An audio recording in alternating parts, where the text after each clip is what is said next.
Alrighty, can I ask you please to take out your Bibles and to open them to Ruth chapter 1, which you will find on page 374. Ruth chapter 1, page 374. And also to grab the leaflet as you were given in. On the inside, as usual, there's an outline that will help you follow along this talk. It'd be good for you to have that open in front of you. If you were with us last week, you'll remember the awful taste in our mouths as we got to the end of the Judges series. It painted a distressing picture of the moral decay at the heart of Israel and the chaos that was devastating God's people. In fact, Judges finished with the words there on your handout at the top left. In those days, Israel had no king. Everyone did as they saw fit. You'll also recall that as we finished the series, I promised you that there'd be a glimmer of hope this week as we shifted our focus from the big picture anarchy and lawlessness that was gripping and tearing the nation apart, and instead zoomed in on a single family at the time. So in fact, Ruth chapter 1 verse 1 is going to begin, in the days when the judges ruled. Now actually, Ruth is such a lovely story that we're going to have the entire of Ruth read to us today, all 4 chapters. To help us to listen well, I've asked Alicia from our 6 p.m. gathering if she will read it for us one chapter at a time. And as is often my habit, after each chapter, we're just going to pause and I'm going to make a few comments to help us reflect on the Bible passage that's just been read. The thing is, as I was preparing my talk this week, it struck me that actually this is the perfect opportunity to speak from a first-person narrative, from a first-person perspective, from one of the characters. Obviously, that's a bit tricky because the main character is a woman. So for something a little bit different, a bit of fun today, and given that actually Ruth feels like a bit of a feel-good rom-com, my wife Wendy is going to help me deliver the talk. She's going to speak from Ruth's perspective, and I'm going to speak from Boaz's perspective. And for that reason, I've simply called this talk, When Ruth Met Boaz. Okay, so here we go. Ruth chapter 1, Alicia's going to read to us. Please follow along in your Bibles. We're going to read Ruth chapter 1 on page 374 in the Pew Bibles.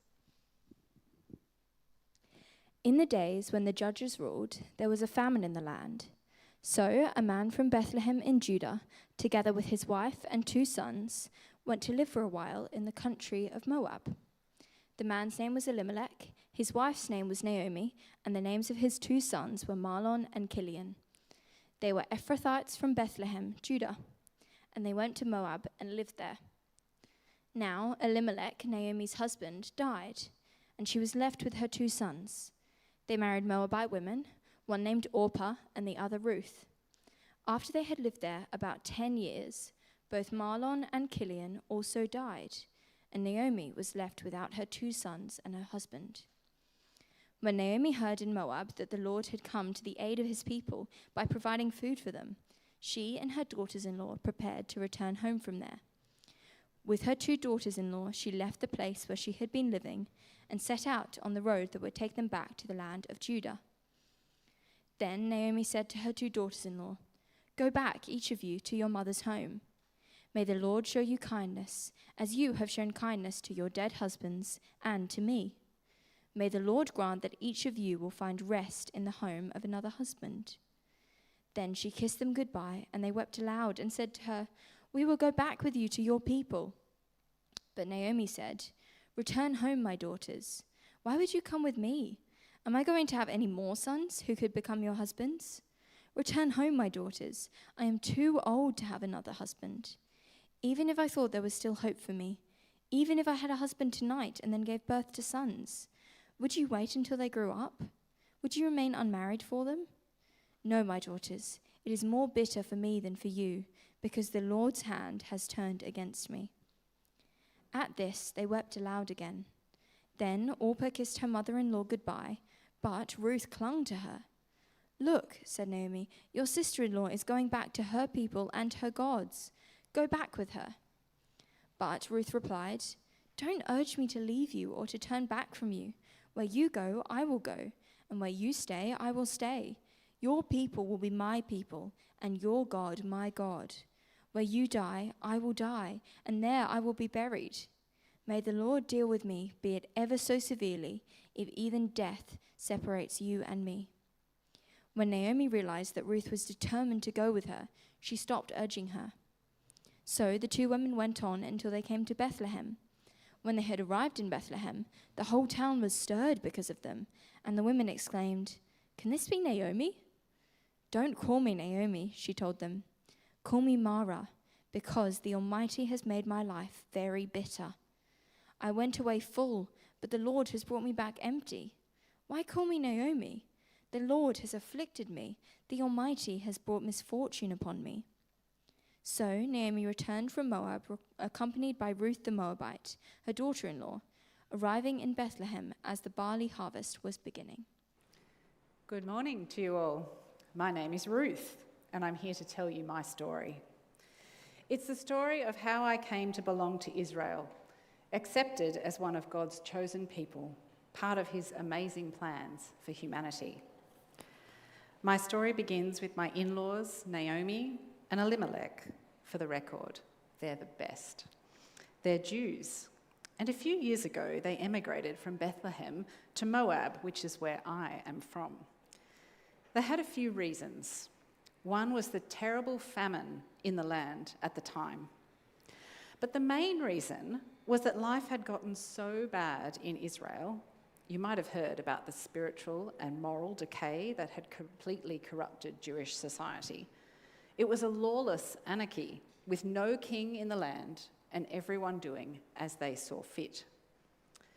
And so in desperation, Naomi and Elimelech, did you know his name means God is my king?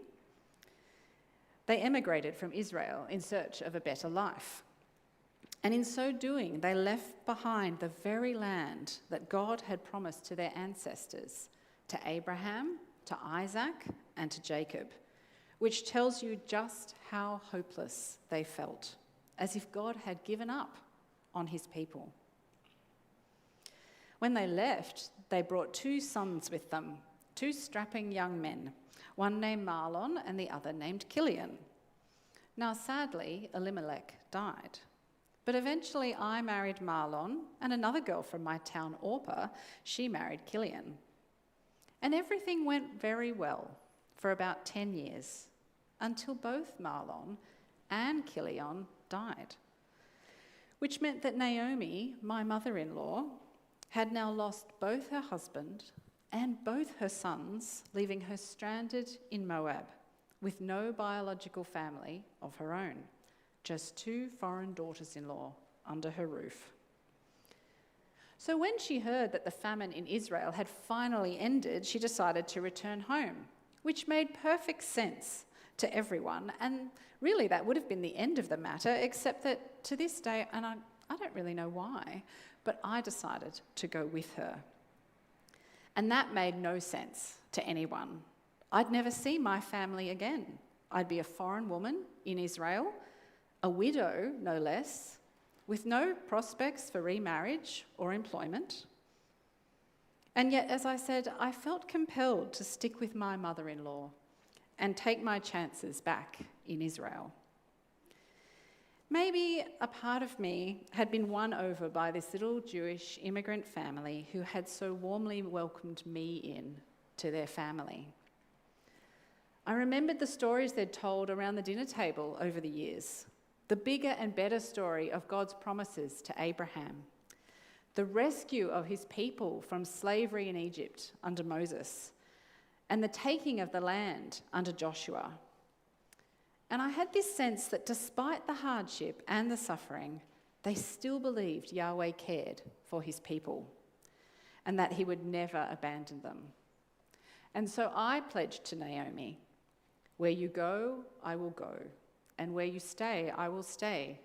Your people will be my people, and your God, my God. Where you die, I will die, and there I will be buried. May the Lord deal with me, be it ever so severely, if even death separates you and me." And even though she tried to talk me out of it, I could tell she had my best interests at heart. I wasn't going to be deterred, so off we set. Back we went, back to her home of Bethlehem. Although you'd hardly call it a hero's welcome home, Yes, some people did remember her, but there wasn't a whole lot to celebrate. In fact, Naomi herself was so sad she told everyone to stop calling her Naomi. Her name meant pleasant. Instead, she asked people to call her Mara, which means bitter. We arrived as the whole town was celebrating the beginning of the barley harvest, and I found myself wondering, with time, could the God of Israel enable my mother-in-law to mend and heal her broken heart? And if he did, what part might I, a foreign woman from outside the covenant, what part might I play? I wonder. Chapter 2. Now, Naomi had a relative on her husband's side, a man of standing from the clan of Elimelech, whose name was Boaz. And Ruth the Moabite said to Naomi, "Let me go to the fields and pick up whatever leftover grain behind anyone in whose eyes I find favor." Naomi said to her, "Go ahead, my daughter." So she went out, entered a field, and began to glean behind the harvesters. As it turned out, she was working in a field belonging to Boaz, who was from the clan of Elimelech. Just then Boaz arrived from Bethlehem and greeted the harvesters. "The Lord be with you." "The Lord bless you," they answered. Boaz asked the overseer of his harvesters, "Who does that young woman belong to?" The overseer replied, "She is the Moabite who came back from Moab with Naomi." She said, "Please let me glean and gather among the sheaves behind the harvesters." She came into the field and has remained here from morning till now, except for a short rest in the shelter. So Boaz said to Ruth, "My daughter, listen to me. Don't go and glean in another field, and don't go away from here. Stay here with the women who work for me. Watch the field where the men are harvesting, and follow along after the women. I have told the men not to lay a hand on you. And whenever you are thirsty, go and get a drink from the water jars the men have filled." At this, she bowed down with her face to the ground. She asked him, "Why have I found such favor in your eyes that you notice me, a foreigner?" Boaz replied, "I've been told all about what you have done for your mother-in-law since the death of your husband, how you left your father and mother and your homeland and came to live with a people you did not know before. May the Lord repay you for what you have done. May you be richly rewarded by the Lord, the God of Israel, under whose wings you have come to take refuge. May I continue to find favor in your eyes, my Lord," she said. "You have put me at ease by speaking kindly to your servant, though I do not have the standing of one of your servants." At mealtime, Boaz said to her, "Come over here, have some bread and dip it in the wine vinegar." When she sat down with the harvesters, he offered her some roasted grain. She ate all she wanted and had some left over. As she got up to glean, Boaz gave orders to his men. "Let her gather among the sheaves and don't reprimand her. Even pull out some stalks for her from the bundles and leave them for her to pick up, and don't rebuke her." So Ruth gleaned in the field until evening. Then she threshed the amount of barley she had gathered, and it amounted to about an ephah. She carried it back to town, and her mother-in-law saw how much she had gathered. Ruth also brought out and gave her what she had left over after she had eaten enough. Her mother-in-law asked her, "Where did you glean today? Where did you work? Blessed be the man who took notice of you." Then Ruth told her mother-in-law about the one at whose place she had been working. "The name of the man I worked with today is Boaz," she said. "The Lord bless him," Naomi said to her daughter-in-law. He has not stopped showing his kindness to the living and the dead." She added, "That man is our close relative. He is one of our guardian redeemers." Then Ruth the Moabite said, "He even said to me, 'Stay with my workers until they finish harvesting all my grain.'" Naomi said to Ruth, her daughter-in-law, "It will be good for you, my daughter, to go out with the women who work for him, because in someone else's field you might be harmed." So Ruth stayed close to the women of Boaz to glean until the barley and wheat harvests were finished, and she lived with her mother-in-law. Well, hello everyone. My name is Boaz. This is my story.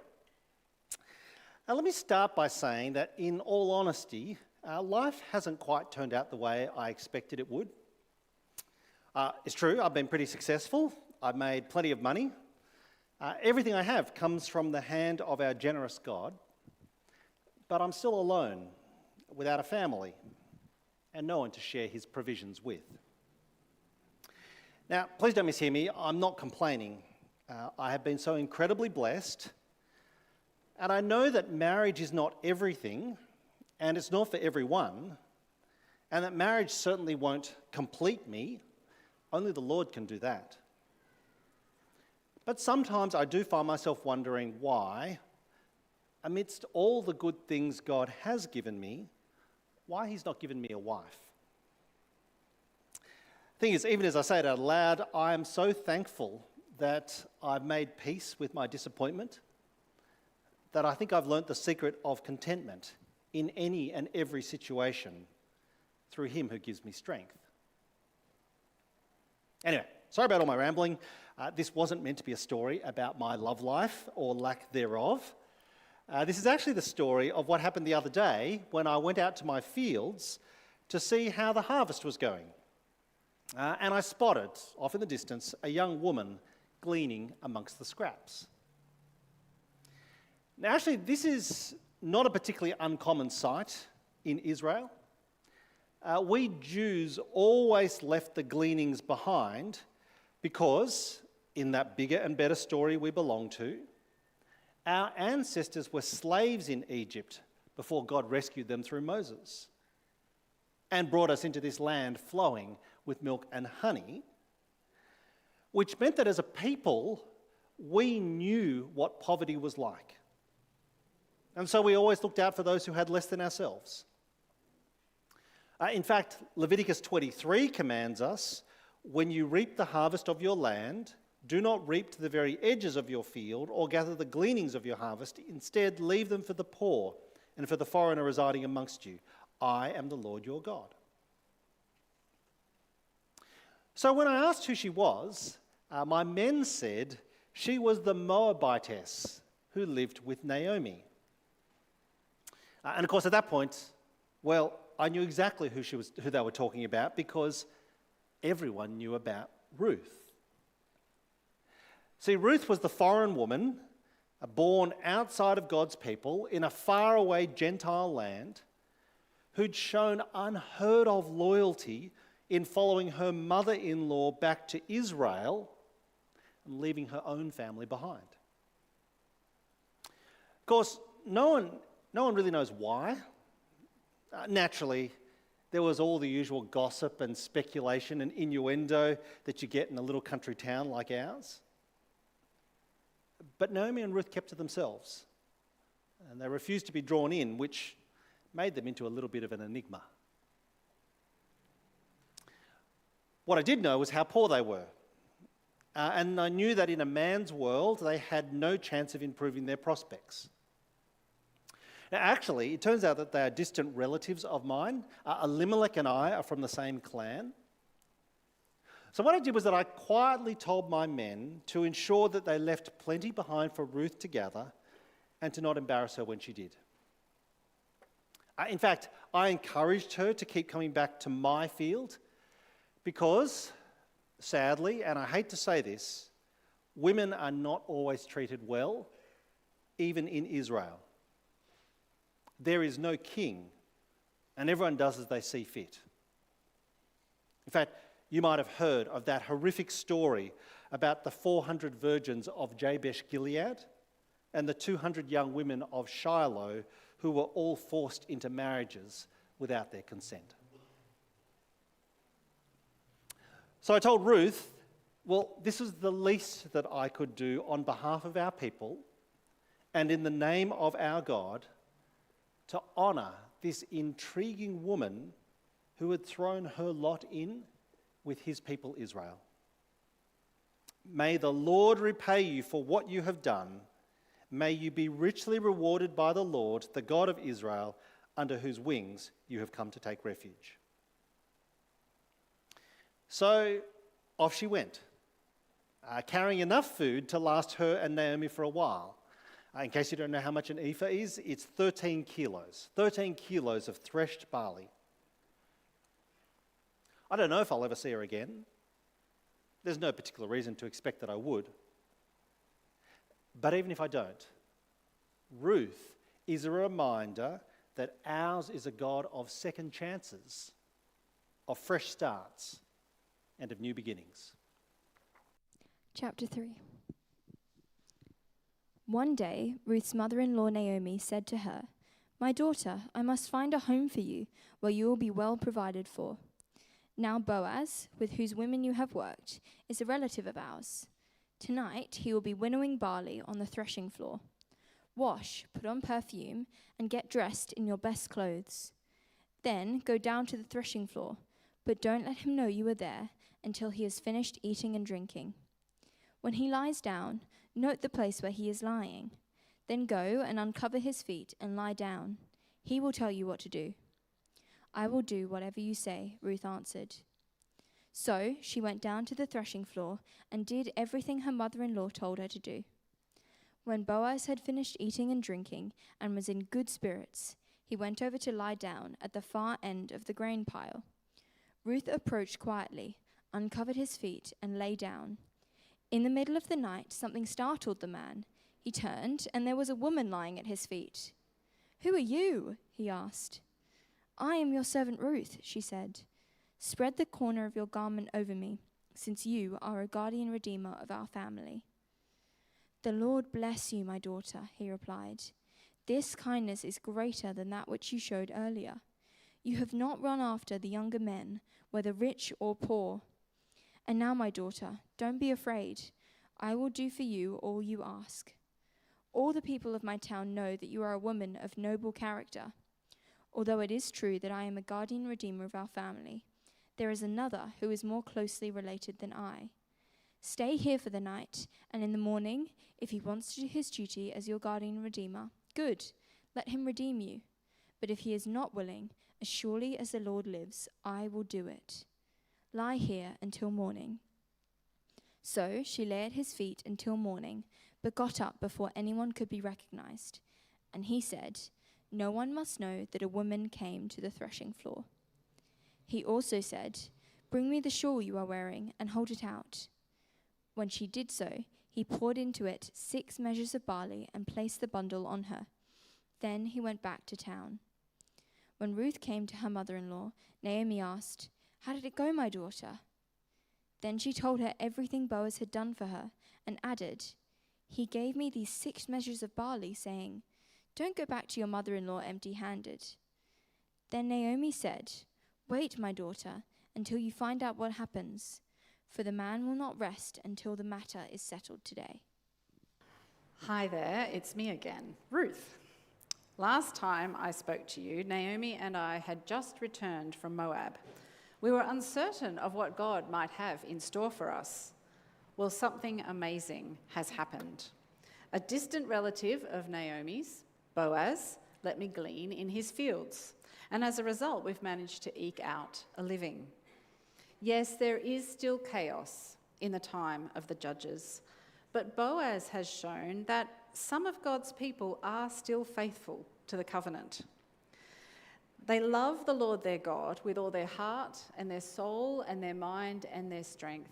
And because of that, they also love their neighbour as themselves, as Leviticus 19 insists. It's made me reflect, really, about how the way that God treats us shapes how it is that we're to treat one another. You could say the vertical shapes the horizontal. Perhaps that might catch on. Anyway, I think the kindness of God's people finally helped Naomi's bitterness to lift. Because last night she came into my room. She perched on the end of my bed, and with a glint in her eye that made me think, oh, there's trouble here, she said she'd been thinking about my future. She said it was her turn to look after me. Because when she is gone, my position will become very tenuous here. A foreign-born widow in Israel is at risk of being an outcast or destitute. And although the Lord is in control, or perhaps because he is, that doesn't mean we just sit back and are passive. So she started to tell me this long, convoluted story about an ancient Jewish custom that I'd never heard about before, called levirate marriage. which is apparently in Deuteronomy 25. Apparently, it was designed to ensure a family name would not die out because of a lack of male descendants. The short version is that if a man died without an heir, then in order to protect his name and his widow, a male blood relative, a guardian redeemer, they called it, could marry the widow, and the first son they bore would carry the dead man's name and be entitled to his estate. And this is what took me by surprise. Naomi told me she'd come up with a plan to see if Boaz would be willing to redeem me. Well, I'll spare you all the details of what came next because it is a little bit racy and there are children here today, and even now I find myself blushing a little bit when I think about it. Naomi's plan involved me putting on a slinky dress, waiting till he went out drinking one night, sneaking onto his property, hiding till he came home tipsy and fell asleep, and then lying down next to him. Nothing happened, I promise. But then I was to wait and see what happened when he woke up. Well, no prizes really for guessing what happened. When Boaz woke up, he jumped up in surprise and screamed. I'd fallen asleep, so I woke up in surprise and yelled as well. After we both calmed down, I was able to ask the question, would he be my guardian redeemer? At this point, he said the strangest thing. He said he was flattered that I had asked him. He knew he wasn't the youngest or the best-looking man or the wealthiest, but that I'd seen something more important. I'd seen he was kind and that he loved the Lord and that he loved God's people. And so, to cut to the chase, Boaz said yes. The next morning, he got me home safely under the cover of darkness to protect my honour. And he even gave me an engagement present. Given how we'd met, I wonder if you can guess what it was. Barley. Although there was one small obstacle. Apparently, there's another male relative closer than Boaz. So to do things properly, Boaz wanted to give him a chance to step in first. But since that guy hasn't done anything before now, I figure it will probably be okay. But in any event, Naomi said we wouldn't have long to wait. So let's see. Chapter 4. Meanwhile, Boaz went up to the town gate and sat down there just as the guardian redeemer he had mentioned came along. Boaz said, "Come over here, my friend, and sit down." So he went over and sat down. Boaz took 10 of the elders of the town and said, "Sit here," and they did so. Then he said to the guardian redeemer, "Naomi, who has come back from Moab, is selling the piece of land that belonged to our relative Elimelech. I thought I should bring the matter to your attention and suggest that you buy it in the presence of these seated here and in the presence of the elders of my people. If you will redeem it, do so. But if you will not, tell me, as I will know. For no one has the right to do it except you, and I am next in line." "I will redeem it," he said. Then Boaz said, "On the day you buy the land from Naomi, you also acquire Ruth the Moabite, the dead man's widow, in order to maintain the name of the dead with his property." At this, the guardian redeemer said, "Then I cannot redeem it, because I might endanger my own estate. You redeem it yourself. I cannot do it." Now, in earlier times in Israel, for the redemption and transfer of property to become final, one party took off his sandal and gave it to the other. This was the method of legalizing transactions in Israel. So the guardian redeemer said to Boaz, "Buy it yourself," and he removed his sandal. Then Boaz announced to the elders and all the people, "Today you are witnesses that I have bought from Naomi and all the property of Elimelech, Kilion, and Mahlon. I have also acquired Ruth the Moabite, Mahlon's widow, as my wife, in order to maintain the name of the dead with his property, so that his name will not disappear from among his family or from his hometown. Today you are witnesses." Then the elders and all the people at the gate said, "We are witnesses. May the Lord make the woman who is coming into your home like Rachel and Leah, who together built up the family of Israel. May you have standing in Ephrath and be famous in Bethlehem. Through the offspring the Lord gives you by this young woman, may your family be like that of Perez, whom Tamar bore to Judah." So Boaz took Ruth, and she became his wife. When he made love to her, the Lord enabled her to conceive, and she gave birth to a son. The woman said to Naomi, "Praise be to the Lord, who this day has not left you without a guardian redeemer. May he be famous throughout Israel. He will renew your life and sustain you in your old age. For your daughter-in-law, who loves you and who is better to you than 7 sons, has given him birth." Then Naomi took the child in her arms and cared for him. The women living there said, "Naomi has a son." And they named him Obed. He was the father of Jesse, who the father of David. This then is the family line of Perez. Perez was the father of Hezron, Hezron the father of Ram, Ram the father of Amminadab, Amminadab the father of Nahshon, Nahshon the father of Salmon, Salmon the father of Boaz, Boaz the father of Obed, Obed the father of Jesse, and Jesse the father of David. Well, it's me, Boaz. I'm back to tell you the conclusion to my story. Last time, I told you about how I've been able to give a small measure of help to my distant relatives, Ruth and Naomi. God has been so generous to me. How could I not be generous to those who have been less fortunate? To be honest, I thought that was the end of the matter, until things took an interesting turn the other day when, out of the blue, Ruth totally surprised me by letting me know that she was interested in me. Now, at first, I was completely blown away. I'm pretty old now. I figured my time for marriage had passed, which, as I said before, I was quite okay with that because God has been so good to me in so many other ways. But then I thought to myself, imagine what it would be like spending the rest of my days with this remarkable woman. And suddenly I realised I was interested as well. At that point, I remembered that Ruth actually had a closer relative than me who could marry her and inherit the land that Naomi owned. It was lying barren because she was unable to farm it.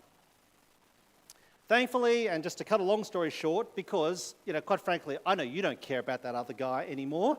Actually, I think he's a loser. Let's be serious. He lost, I won, right? When I asked him if he wanted to step in, he declined, so in I swooped, and all of a sudden Ruth was mine. In fact, I think from now on you can call me Smooth Boaz. Well, after that, everything happened in a blur. We got married straight away. The elders of the town and all the people prayed for us. And sure enough, and I'm not embarrassed to say this, we've just had a honeymoon baby, whom we named Obed. For both of us, he is the culmination of God's blessings to our families. He is the convergence of all our hopes and dreams. In fact, you should have heard the midwives and the women of Bethlehem carry on at his birth to his doting grandmother. They said, "Praise be to the Lord, who this day has not left you without a guardian redeemer. May he become famous throughout Israel. He will renew your life and sustain you in your old age. For your daughter-in-law, who loves you and who is better to you than 7 sons, has given him birth." Praise be to the Lord indeed. Well, as we wrap up, I can think of at least 2 reasons why God is worthy of our honour. Firstly, God has given my wife, that's still taking some getting used to, but God has given my wife a pivotal role to play in his plans for his world. You see, back in Genesis 12, God had promised Abraham that all peoples on earth would be blessed through him. And that's exactly what's happening now. That's what's happening through our small but growing interracial family. Ruth, a Gentile Moabitess, a foreigner and stranger to the covenant, has been adopted into Israel, and she's given birth to a son. Which actually makes sense when you think about it, because the God of Abraham is also the God of all the nations of the world. The second reason why God is worthy of praise is because he has even turned Naomi's bitterness into joy. See, she's stopped going by the name Mara, and actually she wants to be known as Naomi again. Because God never forgets his people, and he's always faithful to his promises. I'm pretty sure Naomi's going to be an amazing grandmother. Ruth said that she was a pretty good mother-in-law, but I reckon she's going to be super nana. You wait and see. Who knows what God is going to do through our descendants, through Obed and his children in the generations to come? Maybe one of them might grow up one day to be king in Israel, if we ever get one. For the record, I have to say, I'm partial to the name Jesse and to the name David as well. Anyway, that's my story. Actually, that's our story. Praise be to the Lord indeed. Well, let's pray. Heavenly Father, we thank you for the kindness and mercy that you show us. Thank you that you're always faithful to your promises and you never forget your people. And as this week ahead approaches, thank you for the reminder once again of all that you've done for us in your own Son. Thank you for his life, his death, his resurrection, and the promise of his return. Help us in this week ahead to be a people who fix our eyes firmly on him, the author and perfecter of our faith. Amen.